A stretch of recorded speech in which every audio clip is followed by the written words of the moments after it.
शाहजहांपुर में आज मुख्यमंत्री सामूहिक विवाह का आयोजन किया गया। इसमें विधानसभा से भाजपा विधायक सलूणा कुशवाहा मुख्य अतिथि के तौर पर शामिल हुए और 100 जोड़ों ने वैवाहिक जीवन में प्रवेश किया। बताते चले आपको कि कार्यक्रम में जिलाधिकारी धर्मेंद्र प्रताप सिंह, राज्यसभा सांसद मिथिलेश कुमार सहित कई बीजेपी नेता शामिल रहे और नवविवाहित जोड़ों को आशीर्वाद दिया। सरकार आज नहीं है, सरकार बहुत पहले से ही जो गरीब बच्चियां हैं उनकी विवाह कराने का काम कर रही है और पहले इसकी धनराशि 50,000 थी, अब वो धनराशि बढ़ा के 1 लाख रुपए कर दी गई है।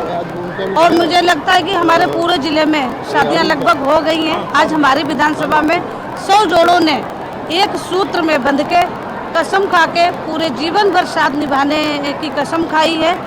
और मैं आभार व्यक्त करती हूँ अपने देश के प्रधानमंत्री मोदी जी का और आभार व्यक्त करती हूँ अपने उत्तर प्रदेश के मुखिया योगी आदित्यनाथ जी का, जिन्होंने ऐसी योजनाएं चला के ग्रामवासियों को, क्षेत्रवासियों को और देशवासियों को राहत पहुँचाने का काम किया है।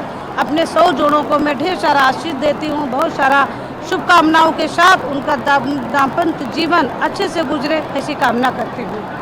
माननीय मुख्यमंत्री योगी आदित्यनाथ जी ने चुनाव से पहले संकल्प पत्र में घोषणा किया था कि हमारी सरकार बनेगी तो 50,000 से लेकर के हम 1 लाख रुपया की शादी अनुदान करेंगे।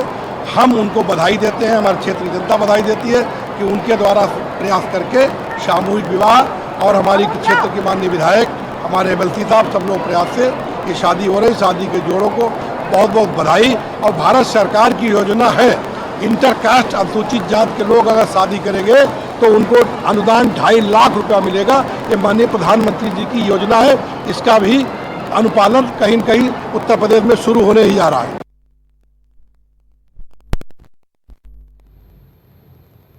और खबर बुलंदशहर से है, जहां दिल दिला देने वाली एक घटना सामने आई है। कबड्डी के प्रदेश स्तरीय चैंपियन ब्रिजेश सोलंकी की तड़प कर मौत हो गई। बताते चले ब्रिजेश की छोटी सी लापरवाही मौत का सबब बन गई। दरअसल 2 महीने पहले ब्रिजेश को कुत्ते के पिल्ले ने काट लिया था और प्लेयर ने इसको अनदेखा कर दिया, एंटी रेबीज वैक्सीन नहीं ली, जिसके बाद परिजन जब तक ब्रिजेश के शरीर में रेबीज के लक्षण देख पाते तब तक बहुत देर हो चुकी थी और उपचार में देरी की वजह से उनकी मौत हो गई। वहीं आपको बताते चलें कि इससे पहले सोशल मीडिया पर उनका एक वीडियो भी तेजी से वायरल हो रहा है, जिसमें साफ देखा जा सकता है कि एक छोटी सी लापरवाही कितनी भारी पड़ती नजर आई। हमारे प्राथमिक स्वास्थ्य केंद्र और सामुदायिक स्वास्थ्य केंद्र हैं, सभी पे हमारे पास एंटी रेबीज वैक्सीन अवेलेबल है। लगभग 5 से 7 केसेस प्रत्येक सामुदायिक स्वास्थ्य केंद्र पे किसी भी स्टे एनिमल के अटैक के या उसके काटे जाने के विषय में आते हैं, जिनका नियमित रूप से टीकाकरण किया जा रहा है।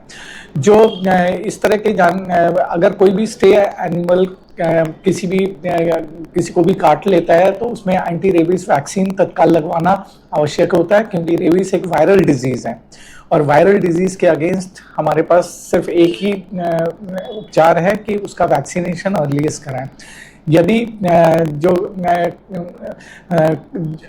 अत्याधिक काटा जाता है तो उसमें हम एंटी रेबीज सिरम भी देते हैं, जो हमारे जिला चिकित्सालय में उपलब्ध है।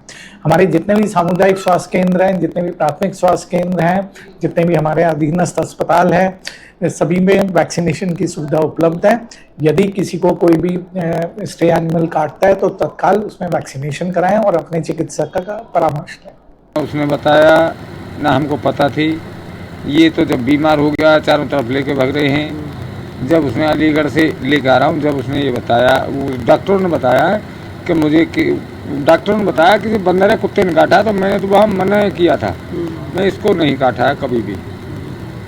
तो मैंने जब उससे पूछी, उसने पूछा कि मेरी बीमारी क्या है, तो मैंने कि कोई बीमारी नहीं है, डॉक्टर पर इलाज नहीं है। तो मैंने कैसे बना रहे हैं, ये तो चूतिया खाम खा के कुत्ता ने काटा है, बंदर ने काटा है। तो जब उसने बताया कि हाँ मुझे काटा था, मैंने कब कि 2-2.5 महीने हो गया। ये तो हमें नहीं पता थी, लेकिन उसी ने बताई थी जब कंडीशन ज़्यादा बिगड़ रही थी कि मैं 1-2 महीने पहले कुत्ते ने काटा था। एक बच्चा था नाली में, वो पड़ा था, तो जब जा रहा था भाई तो उसने नाली में से निकाला था, तो एक दांत मार गया था, उसने ज़्यादा गौर दी नहीं। कितने समय पहले पता लगी आपको उनकी मृत्यु से? कितने समय पहले? 2 दिन पहले। 28 तारीख में डेथ हुई है उसकी और 26 में पता पड़ गया। तो फिर तो वैक्सीन भी नहीं लगी होगी? जी नहीं। तो डॉक्टरों ने कहा कि और कौन से डॉक्टर थे जिन्होंने पुष्टि की थी? ये अलीगढ़ के Jeevan Jyoti hospital private hospital था, उसने ये पुष्टि की थी कि या तो ये पागल बंदर ने काटा है, ये पागल या कुत्ते ने काटा है, और जितनी जल्दी हो सकता है या तो अलीगढ़ मेडिकल लेके जाओ या दिल्ली लेके जाओ रेफर, जितनी जल्दी हो सकता है। तो मैं उससे पहले अलीगढ़ मेडिकल ले गया था, तो उन्होंने हमारा कोई भी ध्यान या कोई भी गौर हम पे नहीं दी थी, और हम पे को फार खाने के लिए और भागे थे वो। उनकी मृत्यु से